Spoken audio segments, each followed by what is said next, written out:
We think women need to talk more openly about money because money really matters. It shouldn't be embarrassing or confusing. Join the conversation. We'll be discussing a whole range of topics which will help you get comfortable with your finances. Money Matters. Brought to you by AJ Bell. Hello and welcome to another AJ Bell Money Matters podcast. I'm Danni and Laura is back from her holes. Hi, Laura. Hi there. Yes, sorry for missing the last episode whilst sunning myself on a sun lounger, but it's lovely to be back to a slightly grey England today.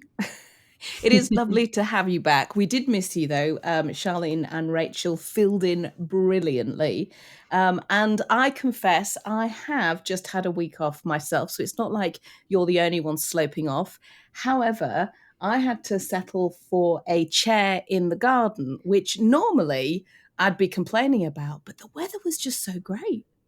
Yeah, you were actually really lucky with your week off, partly because of weather and partly because markets went crazy and you got to skip out on all of that. I did think of you while we were fielding millions of requests about what Trump had done to markets. Yes, I had a number of those come through myself, and a number of them came through while I was sat in the local pub garden. So I decided, Lovely. That's not to do a radio interview after I'd had 3 pints of beer. So I just passed them along. I thought that was probably the better thing to do. But while we're talking holidays, because as I've just said, as we record this, we're slap bang in the middle of the Easter holidays. 2 weeks when parents of school-age kids get to either have or enjoy or, well, delete as appropriate, have to spend time with their offspring or find alternative care, of course, as they get older, just to find stuff to keep them occupied, which can be ridiculously expensive. But it can also be a great opportunity for a teaching moment. Yes, definitely. And we've talked a little bit about, kids' relationship with money and how to get them into good money habits before. But this time we thought we'd go straight to the horse's mouth. And we asked our kids and some of our colleagues' kids about their relationship with money. Here's a little quick flavour to whet your appetite. Hey, do you have a money worry? Yes, in terms of not having enough money to go to uni with because I keep spending it. Daisy, what's been your biggest purchase so far? I think my biggest purchase so far has been my phone. I bought theatre tickets to go see Kinky Boots. I guess I'm good at budgeting then. Because I'm a child and I can't really reach the counter. Wait, what did I say again? So cute. So worth listening. I think April is going to totally steal the show, as you would expect, no less. Before we dig into that and hear more particularly from April, there was, as Laura said, only one big thing that we could talk about this week, because Donald Trump, well, he's been making quite a bit of news, and we don't want to spend too long on this, but we know that many people have been looking at headlines about plunging global markets. I've seen, phrases like bloodbath used, carnage, and that has made a lot of people really nervous, not least because when they've taken a look at their own investments, pension pots, ISAs, they might have noticed that their investment had gone down in value, that their pension pots had fallen a bit. So we really wanted to touch on what people are seeing, when we've seen it before, because that's really important, and also why the best thing that most people can do is absolutely nothing. So as Danni said, I'm sure you will have all seen the headlines now about Trump, but we thought it would be good to do a little explainer because there were so many headlines. Things were changing so quickly, particularly last week. We thought it would be useful to just recap it a bit. So essentially what happened is that Trump announced lots of tariffs for lots of different countries, different tariffs for different countries, depending on how their trade was with the US. And the underpinning thing for this is it aligns with his campaign to make America great again. He wants to boost the amount of stuff that leaves the US and is sold to other countries, but he also wants to, as he sees it, level the playing field between US products and products that come in from overseas that are often cheaper, and particularly here we're thinking about China. So he announced these tariffs in quite an analog way, with a kind of board behind him with the printed tariffs for each country. And that caused a lot of shock among markets. So the scale of some of the tariffs worried people, and also the speed with which they came in caused some concern. And essentially the concern was that it would impact companies, so those big companies and countries as a whole that export a lot to the US. Those companies could be really damaged if they saw their prices shoot up overnight and the products became less competitive. That also sparked some concerns about a trade war. So this is where one country puts tariffs on, then another does reciprocal, and this goes back and forth until the tariffs are at eye-watering levels. That is not good for global economies or for countries' economies. So the knock-on impact of this was a concern that there would be a trade war, particularly between the US and China, which, as we know, are huge countries and have a huge impact on the global economy. So the reaction to that is that we saw markets drop. There were also fears about a recession in the US potentially, or a global recession. Now, all of these are quite scary words and quite big things, and it's important to say that the situation is extremely fluid and can change depending on what Donald Trump says or other world leaders say, or what exemptions happen from the tariffs. So whilst there's a lot of quite scary headlines, like Danny said, it's important to know that this situation is very fluid and moving a lot. But the knock-on impact of markets falling is that lots of people who have investments, either through their investment accounts or through their pension, will have seen their investments drop in value. That didn't necessarily happen entirely across the board, but it did happen across pretty much all countries. Major markets had a big drop at one point. They have recovered, and that is the real bright spot here. So Trump then announced a pause in these tariffs. It's a 90-day pause to allow other countries to negotiate deals and to kind of see where the land lies. And that means that markets stabilized a little bit. They've rebounded back up, but it really depends on the particular investments you've got, where you're invested, and how exposed that money is to these tariffs as to where your investments will sit at the moment. So a very evolving situation that we will definitely be keeping our eye on, particularly when it comes towards the end of that 90-day pause that we've seen announced. I like those words, fluid, evolving. I think that we'll be using an awful lot of those words. I wanted to just point out that a lot of people have been getting in touch saying, oh, it's Armageddon. We've seen the stock market crash. We didn't see the stock market crash. We saw the stock market fall, and we see falls quite a lot on markets. In fact, I was taking a look, and it's common to get a drop of about 10% at some point in most years, and maybe around 20% every 4 or so years. And these drops, they make good headlines, don't they? They are the things that tend to get covered, not just in the financial papers, but also just in mainstream newspapers, on front pages. You'll find a lot of TV and radio programs talking about it. You'll have phone-ins. And we don't get the same thing when we tend to see the reversal happen. Now, a lot of that is down to the fact that quite a lot of the time you'll see a quick drop, and then the recovery takes a bit of time. It might take a few days, it might take a few months, it might take a few years. And I thought that I would just pick up on the last period of time when most people may have seen headlines like this before. And I've been thinking a lot about the COVID pandemic. I still cannot believe that 5 years ago, we were not allowed to go outside. I had my kids at home. We spent Easter basically in the garden. We couldn't go anywhere. Lockdowns. And of course, because of that, huge questions about what on earth was going to happen next. And we saw markets fall quite substantially. I was taking a look, and over the space of a month period of time, the FTSE 100, which is the 100 biggest publicly listed shares in the UK, that was down around 30%. But just a couple of years later, totally recovered the FTSE 100. And earlier this year, we were talking about the fact that the FTSE 100 and other global markets had reached record highs. And that meant that people's investments had been given a real boost. So I think it's really important that when we talk about these market wobbles, we put them in perspective, and we also talk about when markets recover, because a lot of time it's only the bad stuff that we get in the newspapers, radio stations, and on TV. Yeah, and there is also a school of thought that, we have these markets ups and downs like you've talked about, and that the market was due what's called a correction. So we see values of companies go up and up and up.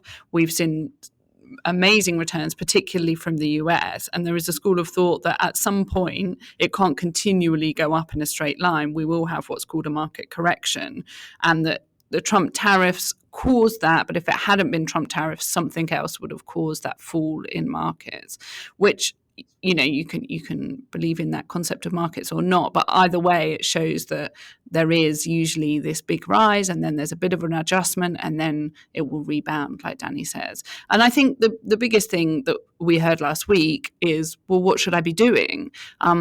There's all of these headlines, there's these quite scary headlines, and you panic and think, well, I should be doing something with my investments. But actually, for most people, the best thing that you can do is absolutely nothing. So unless you had a wonderful magical crystal ball and you could see that those market drops were going to happen and you sold ahead of them and locked in those gains, which I think is absolutely no one.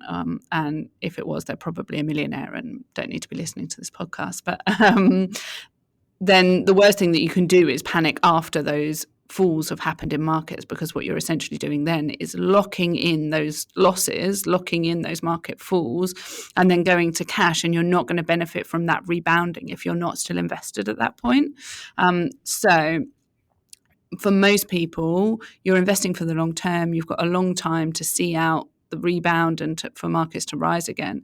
So you should do nothing. It can be a good point to check that the risk that you've got in your investment portfolios and the balance of different investments is right for you. So it might be that some people saw very large falls in their portfolio that they weren't necessarily expecting or prepared for. Now, there's not necessarily something you can immediately do about it now until markets have stabilized a bit, but it might be a lesson for the future that actually you want a bit more in so-called safer assets like bonds, or you want to keep a bit more in cash for your short-term spending. So it is a good point to check that you've got the right mix of investments in your portfolio. But for otherwise, it's really just a case of sitting tight. The exception to this, I guess, is those people that are retiring very soon, because they might say, well, I can't sit tight for, a year or two or however long it takes for markets to rebound, because they need to live off those investments, and that provides their income. For them, it's a really good example of why you should have a certain amount of money in cash to live off. So your short-term spending needs, whatever age you are, should be set aside in cash, and only the money that you're keeping invested for the longer term, so for 3-5 years or longer, should be in investments. So for those who are retired or very near retirement, it's a good idea to move money into cash so that that's not exposed to any market falls, and you've got that money set aside to live off. Similar for kind of what's called de-risking your investments, so putting more into bonds, for example, that can tend to be less volatile, although recent years have shown us that that's not always the case. Yeah, it's very difficult when you start getting headlines the likes that we've seen not to panic and have these knee-jerk reactions, because if you see the value of your investments go down, you want to act, you want to do something. But that is the point at which you just need to take a step back. And although I love the ability to check where I am with my pension constantly. If I wanted to do it, I could do it now, and I could do it in half an hour's time, and I could do it later today. But that also presents a danger, because, in past years, it would be that you would get a statement on your pension through the door once a year, and that would be the only time that you would know what had happened to your pension, to your investment. So I think technology is brilliant, but it also enables more panic sometimes than really I think is necessary. Yeah, and it's human nature, isn't it? It's human nature that, you know, if you see the value of something falling down, you think, I should be doing something here. I should be taking some action to prevent it. But if markets have fallen unilaterally, there's nothing you can do to prevent that from happening because it's already happened. So as difficult as it is to sit tight, and if possible, not even check your investment account if you know that you're happy with your investments and you're invested for the long term. I mean, that's the approach I took. I thought if I check my pension now, I'm just going to feel slightly nervous and panicky. So I'm just not even going to log into my account. I did, and it was a couple of days after, and actually I was pleasantly surprised that my investments had held up pretty well. But that, of course, is because I am now in my 50s and my risk appetite is much lower than someone in their 30s because you've got much longer. I would like to retire, hopefully, the next 10, 15 years' time. So it's about making sure that wherever your investments are, they're appropriate to your age, to how long you expect to invest for. And yeah, you're absolutely right, not to panic. I tell you what was really interesting, and this is a great way to bridge between what we were talking about and what we're about to be talking about. I'm always surprised by how switched on my children are and their friends. And my eldest came back the other day and said, been hearing all this stuff about markets. She said, isn't this the perfect time to buy? Oh, what a savvy investor. I like her already.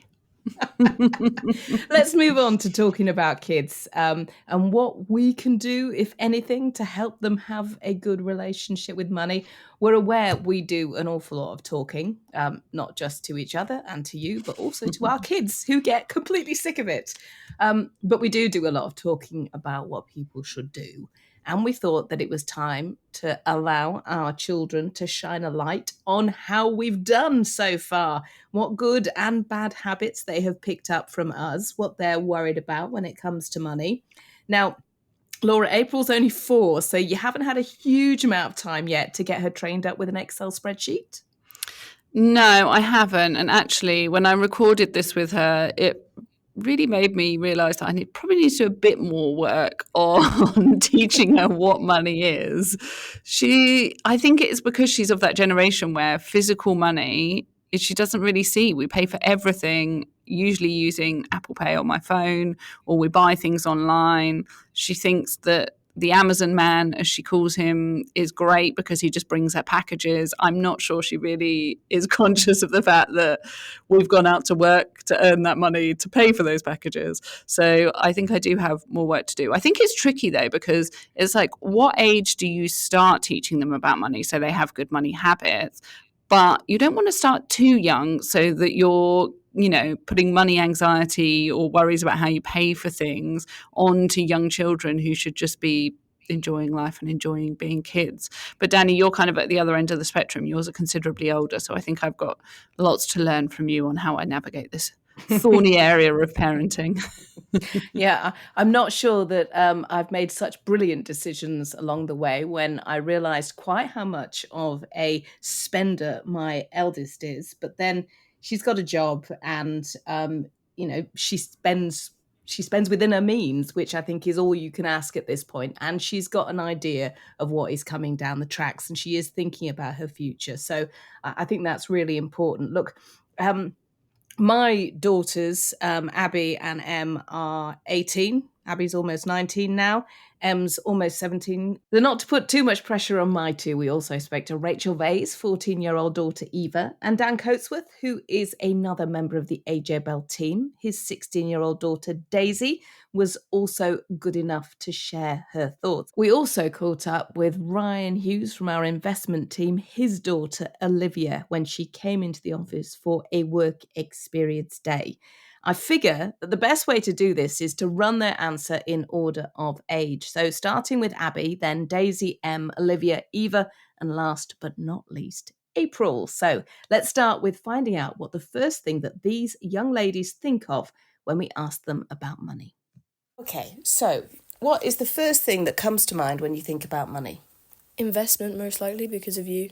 I think I used to be a saver, especially in the pandemic, because there obviously wasn't much to spend it on or places to go and spend money. But I think recently, being 16 and like going out with my friends, I spend a lot more now than I did like in younger years. I think especially on like food, like meals out, they cost a lot, and I spend a lot when I think something's cheap, and I buy a lot of my clothes secondhand, and usually they're quite cheap, so I sort of just forget that buying a lot still costs a lot of money.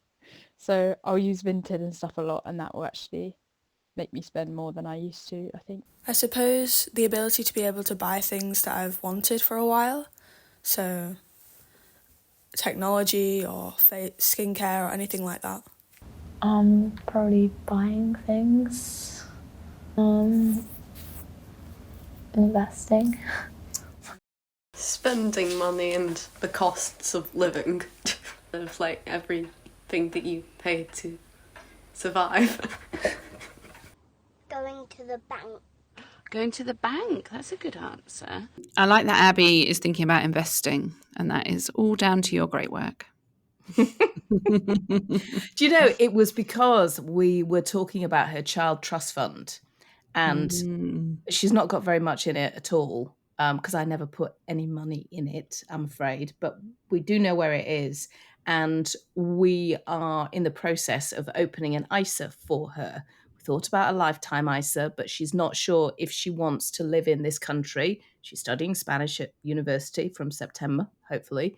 So we thought an ISA would be the best bet. And because of that, we had quite a lot of conversations about investing. So yes, I feel like a bit of a win there. But I do like that April thinks about money and just thinks about going to the bank. How often do you go to the bank? I mean, she has literally never been to a bank in her life, so I don't understand where that's come from. I'm going to assume there's some sort of children's TV show that she watches where there's a bank in it, would be my assumption, because I didn't realise she even knew banks existed. We wanted to find out at this early stage if our kids are spenders or savers. Definitely a spender. I can't save my money in the slightest. I'd say I'm more of a saver. I try not to go below 400 quid in my bank account every month, and I have a savings account right now which I put into every month as well. A saver. I just don't spend that much money. A spender, yeah. I don't. I'm not as good as my brother as my little brother is saving. I'm more of a spender. I spend more money. And I do save for things that I want to get, but I think it'd be nice to save for long-term things a bit more. Spending money. Do you? Okay. Now, I know that Abby is a total spender because of the number of parcels that we get through the door pretty much on a daily basis. And I also know that her sister likes to brag about how much she has in her bank account, but also she doesn't spend anything. So whenever she wants something, she'll come to me and say, Mum, I've run out of, or Mum, I need. But I do like the fact that Daisy is buying a lot of her clothes through Vinted. Both of mine use secondhand stores like Vinted quite a lot. They're really into that. And Emily works in a charity shop too. So she often gets first pick of the clothes that come through, which I think is pretty cool. Yeah, and that's pretty good. And I think I find it so interesting that you basically have one saver and one spender between your girls, but presumably have had very similar kind of lessons from money from you and your husband. And it's that whole nature nurture thing, isn't it? I also think it's the fact that Abby's nearly 19 and she has things that she wants to spend on. And I know we'll get into that a bit later because we did ask about what they were saving for, what they've spent on. And in fact, I think having a savings goal is really important when you are thinking about money, because if you've got something to work towards, then it's worth saving for rather than just spending every penny that you've got right now and getting that sort of short-term buzz. So we asked them what they were saving for right now. A holiday to Mallorca with my boyfriend and also university. Recently I've been saving up money just for like summer because I know that I'm going to be going out with my friends a lot and it's going to be 6 months, and the people that I like work for are probably going to be out a lot, and so I probably won't get much money from them. So sort of just saving for that time in general, and also to get new drum gear for my drum kit. Maybe for travelling in a gap year or something. I want to get a book. That's not a big surprise, is it? No. No, I want to get a couple books. That's what I'm saving up for at the moment. A Christmas tree. A Christmas tree? Hey. That's a good thing to buy. I think, obviously, Abby, saving for a holiday, girl after my own heart. And actually, I remember that being the first thing that once I was earning money that I actively saved up for. So when I had pocket money, I think you kind of just spent that each week or saved up a little bit. But saving for a holiday and booking a holiday and then saving for the spending money was my first really big lesson, I think, in saving up a decent amount of money by myself. So a great motivator. I love that Eva is saving up for books, because that is the kind of kid that I was. So Rachel has done brilliantly there. And I've got to ask, why is April saving for a Christmas tree? I have no idea. I think what this shows you is if you ask a 4-year-old random question, she will come up with the most random answers. But I'm excited to see what Christmas tree she buys in December. But it's interesting, how things change as they get older, because for most of the younger kids, excluding Abby, they've not really had to make big purchases yet. So we thought we'd ask them what they've been buying with their money. I've been saving up for a trip to Mallorca. It's definitely been my biggest purchase. I've spent like £500 on it. I think my biggest purchase so far has been my phone. I bought my phone off of my friend because it used to be her phone, and she sold it to me for cheaper than face value. But it was obviously still a lot of money, so I saved up for that over the summer and bought that off. I haven't really made many big purchases. However, I'm hoping to go away next summer, so that might be my first one. I bought theatre tickets to go see Kinky Boots. One which comes to mind is £20 that I spent on a book last year. That was probably the biggest purchase. But I saw it and I thought, may as well. I have the money. I'm probably not going to see it ever again. May as well. My water bottle. Your water bottle? Yes. Well, I don't really buy anything. Because I'm a child and I can't really reach the counter. So you don't really buy your own things? Well, I pick them, but I don't buy them. No. Mummy and Daddy buy them. I love the idea of Olivia saving up for theatre tickets. So cultured, but I really like it. That's good. That's a very good, wholesome thing. Yes, I would like to take mine to the theatre more often, but I think that they would rather spend their hard-earned cash on clothes. But there we go. I'm loving the second-hand usage among the kids here. So if it's not just clothes, it's Daisy buying a second-hand phone. It's very environmentally sound, but also thrifty, because you can get decent stuff for obviously cheaper price. And it just demonstrates how age plays a really important part in your spending decisions, because Emily's a year behind Abby in terms of school. So she'll turn 17 in a couple of weeks, and then she'll turn 18 next May, just before she finishes her A-levels. And she's also thinking about spending up for a holiday, though I have a feeling that she is thinking of something far more exotic. Japan has been mentioned more than once. Lovely. Aim high with your first big spend. And April, I can imagine her not being able to reach the counter in a shop. That's why she can't buy anything. What a great excuse for never buying anything as well. I might use that in adulthood. Sorry, I just can't reach the counter of the bar, so I can't buy this round. But I think the ability to make those first big purchases is so important, because it does set the tone about how you feel about money and the role it plays in your lives. So we also asked them if they thought that they were good with money, and if they didn't think they were good with money, why not? Sometimes if I have to save for something, if I've got a goal, but most of the time I just spend it on clothes. I think I'm okay with money. I think that I'm quite good at saving and working for my money, but once I start spending, I sort of just keep going because I save a lot and then I think that I have a lot of money to spend when realistically I might not. But being out in like cities like London, it's sort of easy to just sort of like start spending and think that you can just keep going. I'd say I am quite good with money. I mean, I have a savings account, and as I've said, I don't go below a certain amount in my bank account monthly.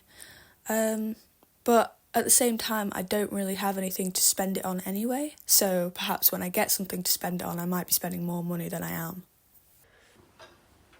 Sort of, I'm okay, but I could definitely be better. Same for more long-term things like saving up for apartment rent, university fees, etc. And just saving up more for that instead of spending a lot of it. So I think probably their responses echo adults as well, which is sometimes we're good with money, sometimes we have really good intentions, and sometimes just something shiny catches our eye and all of those good intentions go out the window. So I think this probably channels a lot of us adults. And I think that's also really healthy because you spend so much time working for money. You spend so much time thinking about money and having to pay the bills and, thinking about budgeting and saving up to buy something that you're going to enjoy, that you're really going to like, I think is just so important. And actually being able to experience the benefits those money, it is just a lovely thing. Yeah, definitely. Because those kind of big purchases and adult pressures come quickly. I think it's useful to ask, we decided to ask them whether they have any money worries at this young age. Yes, in terms of not having enough money to go to uni with because I keep spending it. I think partially, like, I don't ever really make big purchases, to be honest, because I just sort of get in my head about, like, I don't want to work for money and then spend it all on one thing. Like, I'd rather just buy, like, little things or, like, experiences. Like, I buy a lot of, like, concert tickets, but I do think that my money anxiety isn't too high. I suppose so. The idea of university fees coming up for me in the next couple of years is quite daunting with money-wise, as I know it's going to be quite a lot. I don't have a money worry. I have a money worry, I guess, that I won't be able to spend, that I won't have enough money when I start working and stuff, purely because I may be a bit irresponsible with it, just on spending it on random things randomly. So that's a bit of a worry. Does that count as money worry? Do you ever worry about money? No. I'm very glad that April does not have any money worries. If she did, I think I would be really concerned. Same. I liked that Daisy says that at the minute she doesn't make big purchases because she's really worried that she might end up spending it all at once. And Eva also thinking that, she won't have enough money because she might end up being irresponsible. But I know for my two, particularly Abby, who's set to go to university in September, she's just applied for a student loan. So she's now thinking about all of that student debt. But she's also thinking about having to fend for herself for the first time and having to make sure that she's got enough money to, pay for food and get her through to the end of term. Yeah, and I think I do wonder whether a lot of these kids growing up in the kind of cost of living crisis and being more aware of that makes them more aware of money and how much things cost and, the huge cost of things, because it's been much more headline news over the past 5 or so years than I think it previously was. So I think it's interesting that, at the time that they would have been engaging with news, there was a lot of money related content and a lot of news of sky high inflation and bills going up. And I do wonder if that has kind of played into their attitudes towards money. money. But I think, that's then where there's a role for parents to kind of teach them about money and teach them that, yes, things can go up in price, but also that they don't need to necessarily worry about that when they're younger. Yeah, I mean, teaching them is so important. My two get really bored sometimes when I'm going on about money, usually when I'm driving them to work, when they're complaining about having to go to work. But, some of the lessons that we do try to teach them, they don't always go in. But here are some of the things that they say they have learned about money from us. To invest as much as possible and to not spend it. I've learned a lot about money from my family, I think especially from my dad, because he works in financial journalism. I think I've learnt to save up and to actually work for my money, and that I can't just get everything from them and I have to provide for myself. I think that's been very valuable, especially like now that I'm in sixth form and I'm gonna be at uni soon. Like I have already like a foundation of knowing that like I need to be realistic about what I'm spending and like think about big purchases before I make them. I've learnt a lot about saving and how taxes work, and also how my debit card works, as I use that now. Mainly from my mum, but also a lot from my dad about taxes. That spending's good, and like just making sure you've got like enough money, because if you want to do something and you need to pay for it. I've learnt quite a bit actually about pensions. Not that much, but I've learnt a bit. That's a bit sad, isn't it? I also know how to save, because you guys do a lot of good saving, so I know how. So okay. I think I should know how to save. You and one of my older brothers does really good saving. I've also learnt from my other older brother, who doesn't save as well. So there's different people in the family who act differently, don't they? And it's always good to look at it and base it on how they do it, and maybe if I could do it more like them, then it might improve or something. If you save money, you get to buy a lot of things. What happens if you spend your money? Have you got a bit distracted there? No. No? Okay. I'm thinking. Ah, okay. Wait, what did I say again? I said, what happens if you spend your money? You don't get a lot of things. I like that Rachel, who is our resident pensions expert, has really impressed on Eva, clearly chatting a lot about pensions over dinner there. I love that. I just thought, anyone was going to mention pensions, it had to be Rachel's daughter, right? Definitely. So let's end with the good habits that they all think that they have with money. I have a savings account, and it puts £10 of my account every month into it, so I don't spend that £10. I try to put 150 in every month. I think a good money habit I have is being very aware of like how much money I actually have.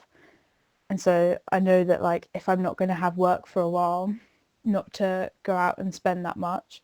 Or if I want to buy a concert ticket, for example, but I know that I don't have much money right now because I've just made a bigger purchase, that I can always see that artist at a different time and not to spend. To have a savings account would be a great one. And also to have a certain aim that you don't go below in your bank account, monthly or annually or however you want to do it. Personally, I do monthly. I try not to spend too much in one go and try to be careful how much I spend.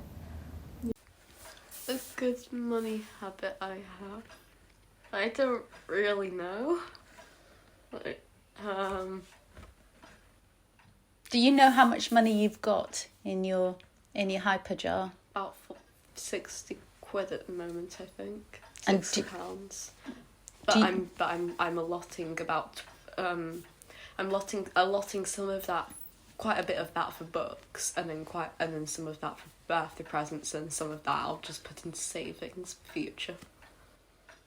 Well, That sounds very much like what we were talking about before, doesn't it? About budgeting.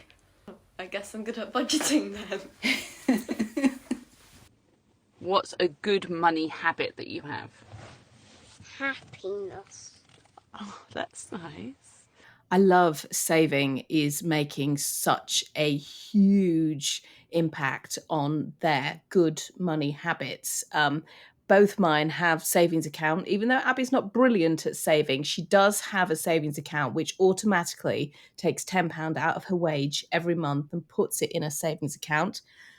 She can access that straight away and sometimes does, but at least she's making the effort. Yeah, I think, getting into that whole automated savings where it comes out before you even notice it, a great habit to get into when you're young. And, these are teenagers. They're not going to be getting it right all of the time. And that impulse to spend or buy something nice and new is always going to be there. But yeah, getting into that habit early on seems good. And happiness. April ending there, saying that her good money habit is happiness. Well, if money can't buy you happiness, She's not learned that lesson yet.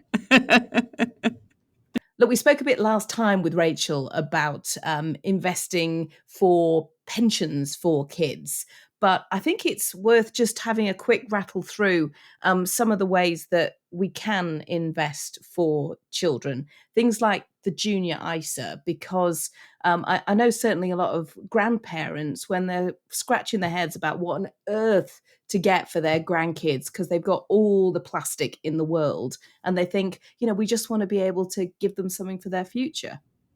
Yeah, exactly. And so kind of passing on that wealth using a junior ISA can be a really good way of doing that. So you can have a cash version or a stocks and shares version. You can save up to £9,000 a year per child into a junior ISA account. So really hefty annual amount that you could put away there. And parents need to open the account, the parent or the guardian of the child. But once the account's open, grandparents or aunts and uncles or friends or a generous stranger on the street can all pay into that account. So once parents have set it up, they can then send the link through to grandparents who can pay money in. It's tax efficient, like an adult ISA is, and the money is locked up until the child is 18. So it's a really good way, particularly for grandparents, I think, that might be concerned about, giving children 50 quid in cash, that it just gets wasted or spent. This can be locked up. So a great way to save for things like a first car, maybe when they're 18, or university, or, the startings of a house deposit potentially. Really good long-term savings. And because for people it's going to be long-term savings, that's why investing is often the better way to generate higher returns rather than having money sitting in cash for up to 18 years. So that's a really good starting point. You can have non-ISA children's savings accounts as well. So if you don't wanted to plump for cash, you can just open a children's cash savings account. That might be better if you want money for the next few years for your kids. So either because they're older and nearer the age of 18, or because, there's a particular cost that you might have for them in a few years' time where you want to just squirrel a bit of money away in cash. And if you're at the age where mine are at the moment, you might be talking about child trust funds. For people like yourself who've got younger kids, they'll be going, what on earth is a child trust fund? But almost all children born in the UK between the 1st of September 2002 and the 2nd of January 2011 were given an investment voucher worth between 50 and 750 quid. And that was then invested and has been earning interest over time. A lot of smart people, or at least people that had the ability to put extra cash in to help their kids grow that pot of money. So by the time they were able to access it on their 18th birthday, they would have a substantial sum. I didn't do that, I'm afraid, for a variety of reasons, mostly because at the time we just weren't earning enough to be able to put any extra money in. However, they do have the original pot, which has grown a little bit. Now, I did keep track of their child trust fund simply because the letters kept coming through the door and I stuck it in my drawer of everything, so I know where it is. But if you forgot all about it, you can still access your child trust fund. So one really easy way of doing it is if you're over 16, you can, or if the child's over 16, you can use the HMRC's Child Trust Fund tool. You will need to know your national insurance number for that. But there's also other ways. So there's the Share Foundation, which is another site that might be able to help you track down your child trust fund. And it's actually really easy to do. Rachel Vey was saying last week that she has been through the process. She'd forgotten where it was, and she did manage to track it down. And it was quite simple. Although my kids were quite disgusted with how little was in their child trust funds when I handed it over. I think you hear the phrase trust fund and you think, woohoo, I'm going to be a millionaire. Now, there's probably lots of parents out there thinking, but I just don't have time for this. And I can definitely empathize with that. So I think a really good option is open an account, whether it's a cash or investment account, whether it's a junior ISA, and then automate the money. So you can set it up so that an amount that you want gets paid in every month and then either gets automatically saved or automatically invested if you're picking the investment option. And then it just happens behind the scenes. So a bit like paying a direct debit for your bills, it just comes out of your account, gets automatically invested, and you don't have to think about it. So that is what I've done for April's junior ISA. And it's a very good way of kind of hands off. You can check in on the account, see how it's doing whenever you want to, but you don't have to actively remember every month to pay that money in and invest it, because I know that if that was down to me, I would forget more months than I would remember, I think. So good way of automating it for time poor parents, which is basically every parent out there.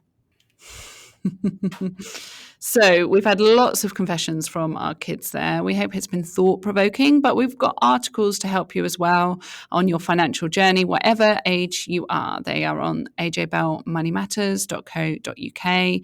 And we've also got articles about the current market turbulence if you want to read a bit more about that.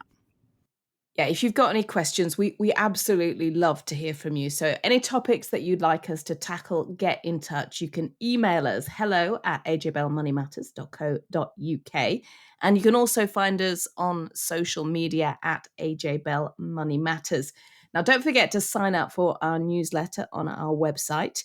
If you already get it, then you will know that we are going to be at the Affordable Art Fair in Hampstead in May. And if you are one of our lucky newsletter subscribers to have bagged free tickets, we will email and let you know. Until next time, thanks very much for listening.